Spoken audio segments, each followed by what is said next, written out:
Ça y est, on a dépassé le milieu de cette 7ème saison de Game of Thrones, car oui, aujourd'hui, nous parlons de Game of Thrones, saison 7, épisode 4 de Spoils of War, en 180 secondes.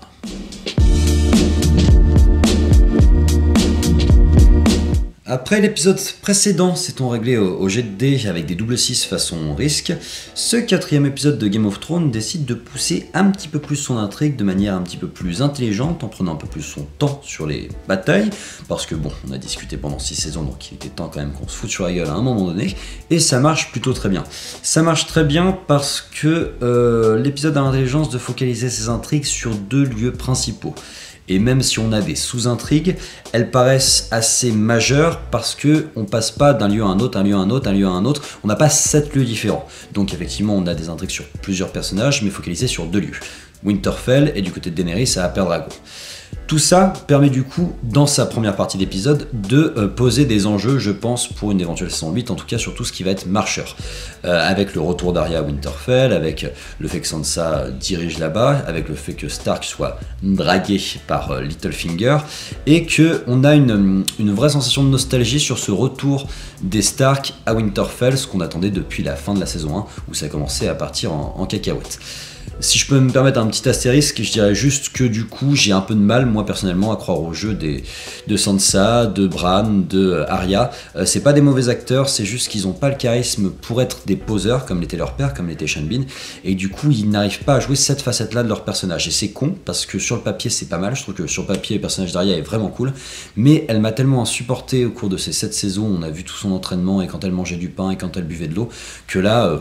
je ne crois pas à son côté poseur et ça me pose un souci là-dessus. Après, on a l'entre-deux, le moment où Jon Snow, du coup,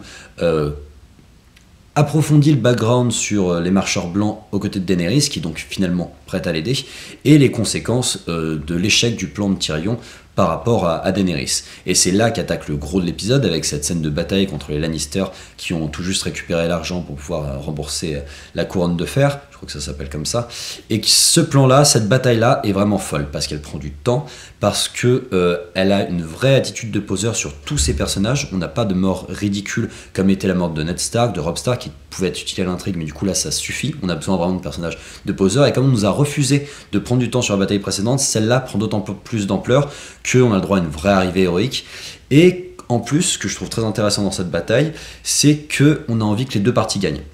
On a envie que Bronn et Jaime s'en sortent, et on a envie que Daenerys aussi, à un moment, elle assure et que le dragon défonce tout. Et qu'il y a une scène qui est particulièrement bien réussie, c'est le moment où Bronn doit tirer sur le dragon, et qu'on est partagé entre vas-y Daenerys, brûle-le, et Bronn, vas-y Bronn, défonce le dragon. Parce qu'on a été assez attaché à ces personnages-là, parce qu'ils sont assez bons et assez peu manichéens, pour qu'on y croit et pour que ça fonctionne. Et c'est là où Cersei et Euron Greyjoy sont un peu moins bien, c'est qu'eux sont très manichéens, et du coup lorsque la bataille sera concentrée sur eux, on aura forcément envie qu'ils crèvent, parce qu'ils ont fait que des saloperies depuis le début de l'histoire. Et top! Voilà, sans m'apesantir plus, je tiens aussi à signaler que la réalisation est vraiment exceptionnelle, mais comme toujours dans Game of Thrones, c'est particulièrement visible lors des plans de bataille, et là c'est encore une fois sacrément bien dirigé, sacrément bien réalisé. Je vous invite à liker, commenter, vous abonner, puis je vous donne rendez-vous sur la page YouTube de Popcast pour d'autres critiques séries et ciné en 180 secondes.